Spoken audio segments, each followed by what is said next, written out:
À, à, à, à, choo. À, choo.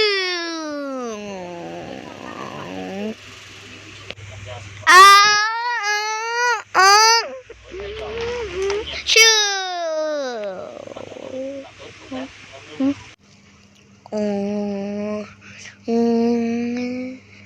Shoo. À,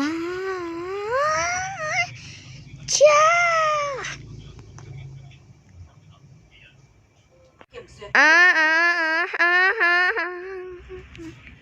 Shoo.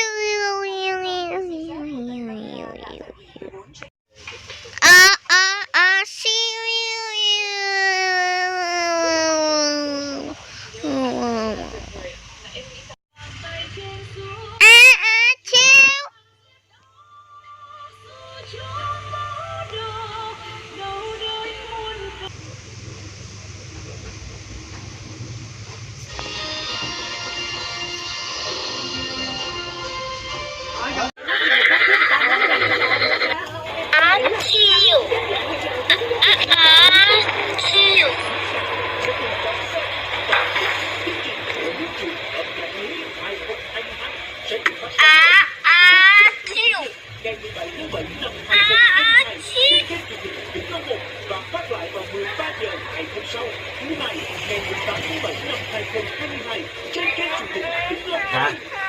Đi quân. Cô, thầy Lan.